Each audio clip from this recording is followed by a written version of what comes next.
क्यों नहीं पी रही हो? जमाना बदल रहा है तो जमाने के साथ तुमको भी बदल जाना चाहिए ना। वहाँ जाकर एक पैक ब्रांडी पियो और सिगरेट भी पियो। नंद कुमार की बीवी को अगर इज्जत नहीं मिली तो तकलीफ हो जाएगी। सच बोलो तो हमारे लिए हराम का काम है, फिर भी मुफ्त में हासिल होने वाली ये विदेशी दारू जो मिली है उसको पिए बिना ना रहने से हमारी जिंदगी में सुधार नहीं आएगा। जबरदस्ती पीना पड़ रहा है। और मैं बीच में इस तरह की डील के काम के लिए कितना कुछ मीटिंग किया है पता है, लेकिन जब देश चल रहा है साथ में मिलकर हम नहीं चलेंगे। सुनो, तुम लोग नंदू का दोस्त होने के नाते मैं एक सच बताता हूँ। अभी जो रोड बनने वाला है उसे नंदू के खेत के तरफ मोड़कर लेकर आने जैसा गवर्नमेंट ऑफिस में और ग्राम पंचायत और जिला पंचायत में क्या क्या खेल नहीं रचाया इस राजेंद्रन ने। तो वो गांव की भलाई या सेवा के लिए उतरता है क्या? वो लोग जो मांग रहे हैं उन सारी जरूरतों को देकर पूरा कर देंगे, ऐसा ऑफर देने की वजह से ही अभी इस तरह का रोड यहाँ पर बनने जा रहा है। मेरा भाई राजी होगा कि नहीं मुझे शक है। हाँ, वो पुराने जमाने का आदमी है, उसकी उम्र से बड़े लोग ही उसके दोस्त हैं। ये बार होटल खोलने के विषय में पार्टीशन हमारे बीच में नहीं हुआ। हाँ, ये हुई ना बात। जरूरत पड़ने पर क्लू देने के लिए औरत की अकल बहुत जरूरी है। तुम दोनों तो बस हमारे साथ खड़े रहो, वही बहुत है। बाकी सब तो मैं संभाल लूंगा। क्या बोलते हो राजेंद्रन भाई? हाँ, वैसे तुम्हारे ऊपर माधवन को पूरा भरोसा है, तुम्हारी बात को जरूर मानेगा। लगता है वो आ गया है।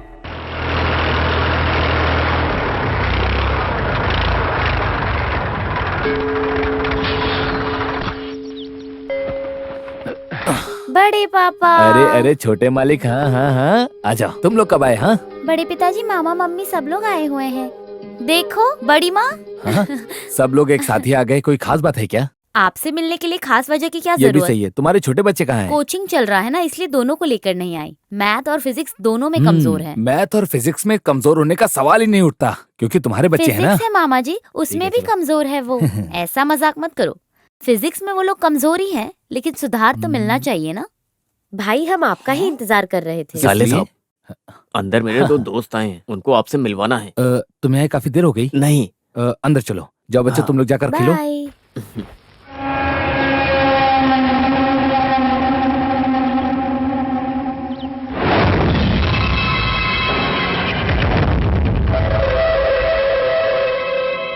साले साहब, ये कॉन्ट्रैक्टर हैं Amit sir. Financing, share marketing, exporting एक बहुत बड़ा शौक है। अरे ऐसा कुछ नहीं है, मैं तो बस जीने के लिए छोटा सा धंधा ये करता बोलने हूँ। के लिए ये ऐसा बोलते हैं। बॉम्बे से लेकर दुबई तक ये हमेशा उड़ते ही रहते हैं। ऐसे आदमी हैं। और वैसे ये hello, I am Tobias, engineer Tobias.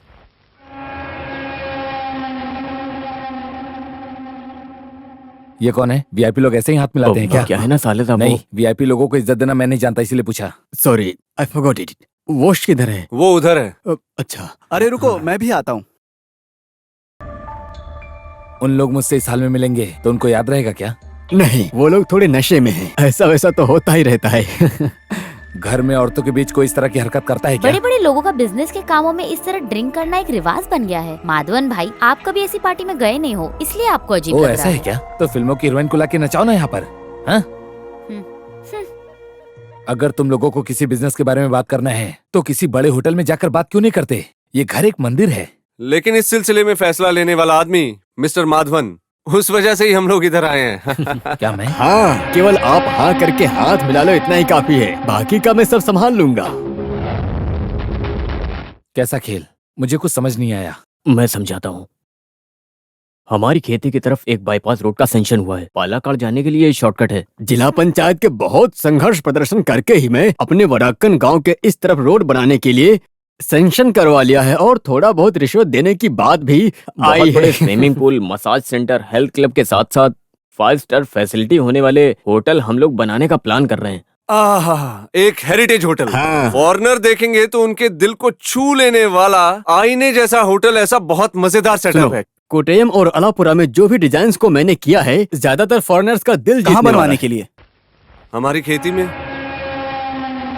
हमारे खेत में? पूरे खेत में नहीं, खेत के बीच में बनाना ही ठीक रहेगा। आसपास में खेती दिखाएंगे तो अच्छा व्यू भी मिलेगा, थोड़ा शेयर भी मिलेगा। ऐसा एक खेत है, इस बात को जानकर ही हमने होटल बनाने का प्लान किया। मिस्टर माधवन, आप आंख बंद करके उस जगह को लिख कर दीजिए, हम काफी पैसा हाँ, कमाएंगे। जब देश आगे बढ़ रहा है तो हमें भी बढ़ना चाहिए ना।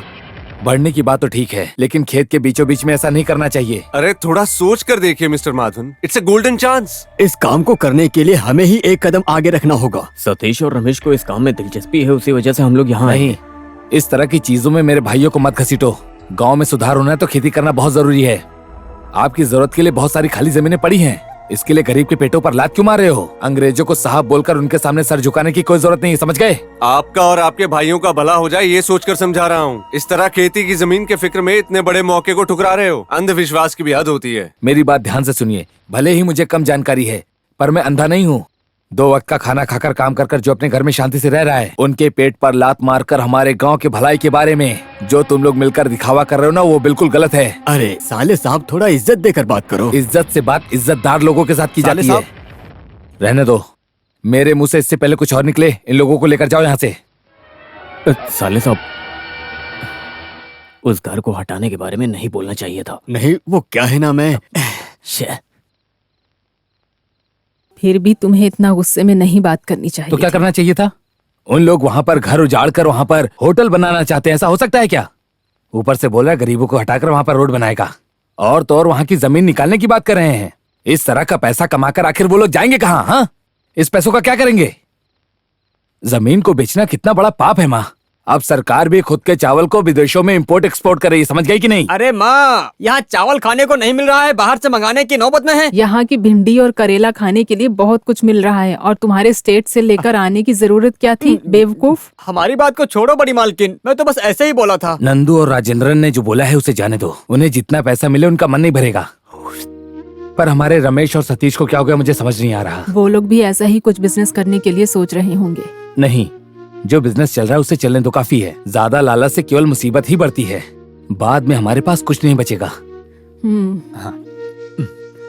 तुम जरा जाकर उनको अच्छे से समझाओ। कहाँ है वो लोग? खाना खाकर सो गए क्या? कोई भी अभी तक आया नहीं।